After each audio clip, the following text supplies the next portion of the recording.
Welcome to the Mondor Egan Library tutorial series designed to help you understand and use the library resources offered here at Anna Maria College. The third tutorial in our series is titled How to Use the Databases. These are very dynamic search tools. Here we will cover three basic topics. 1. What is a database? 2. How to select and search a database. And 3. Finding full text and using citations. So let's jump right in and answer the first one. What is a database? So, a database is a collection of digitized information from different traditional formats, organized by a subject or field of study. If you remember back to our definition of a library catalog, we called it a database because it's a central location to look for books owned by the library. So while a database can be created for any group of information, within the world of libraries, when we talk about a database, we're usually referring to a digitized collection of traditional formats, such as journals, magazines, newspapers, and books. These publications are still regarded in their traditional format because for years it was its physical format that was an indicator to the user of its credibility, reliability, and authority, and this has carried over to the digital world. Now that we have a good solid understanding of what a database is, let's take a look at how to select and search a database. Remember in tutorial 2, we showed you how to find a journal title. There will be equally, if not more times, that you will have to find scholarly, peer-reviewed journals on your own. This is where databases come into play. So from our library homepage, select the picture titled Databases. On this page you will find three different ways to browse the databases that are available for you. The first one consists of the lettered tabs that you see in the middle of the page right here.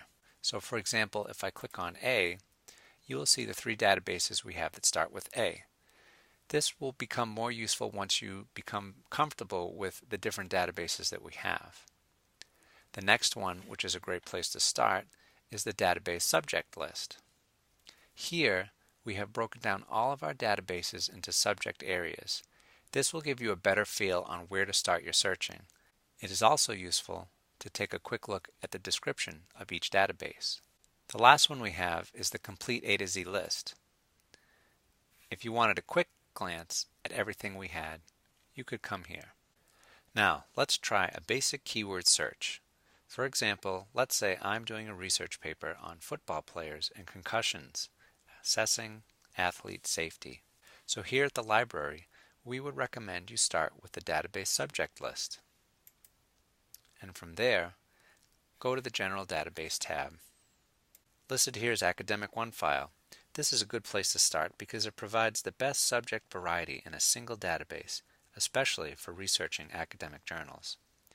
Now remember, if you're accessing these databases off campus, you will be prompted for a username and password. So go ahead and sign in.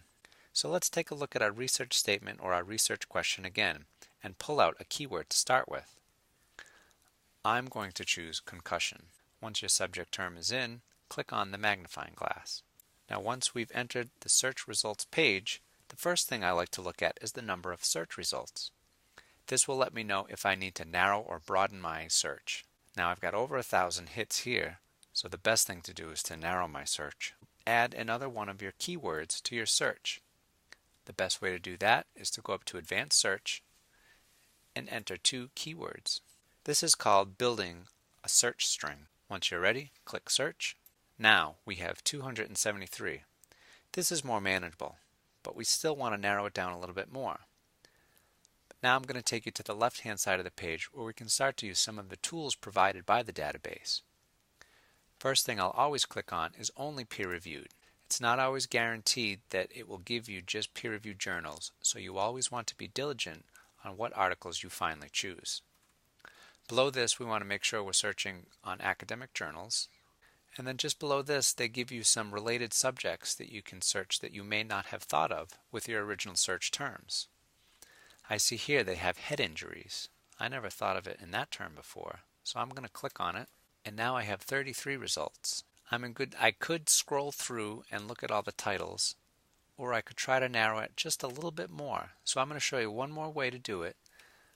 I'm going to go into search within the results, and I'm going to use another one of my keywords. This time I'll use safety. Click on the magnifying glass. Now we're down to 6. I think it's time to start reading, and we'll move on to the last topic of this tutorial, titled Finding Full Text and Using Citations. When it is time to investigate the results from your search, you will be using the titles of each article to give you an idea of what it is about. In the process, you will also be training yourself to recognize the components of a citation. A citation is a formatted way for a person to give credit to sources and used in a research paper. The major components that will make up most citations are the title of the article, the author or authors, title of the journal, and then for journals there's always a volume number and issue, date, and page numbers. If you find your information on the web, you will also have to include either the database name and or the URL. The different formats you will be using in college will be covered in your writing classes. They are MLA, APA, and Chicago style. We can also learn more about an article by reading the abstract. Now, an abstract is the short summary of an article that can be found after the title and before the body of the work. In order to find an article, this means looking for the full text.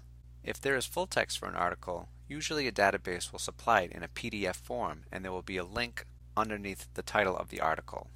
Let's go ahead and click on the PDF link. Now we have the PDF file so we can read the article in its entirety. The other situation is if you're scrolling through and you find an article you want to read that does not have a PDF link, but there is something that might say, like this one, find full text or search for full text. So if you click on that, you will find yourself here. Right here it will tell you whether your article is held in another database. If you find that the article is not within the college holdings, then you will have to submit an interlibrary loan request. Interlibrary loan will be discussed in tutorial number 5. This concludes tutorial number 3, how to use the databases. So here's what we covered. 1. What is a database and when would you need it? 2. How to select a database and conduct a basic search. And 3. How to find full text and citations so you can use the article. So that's it for now. We'll see you next time in tutorial number 4 on how to use the web for research. So bye for now and good luck.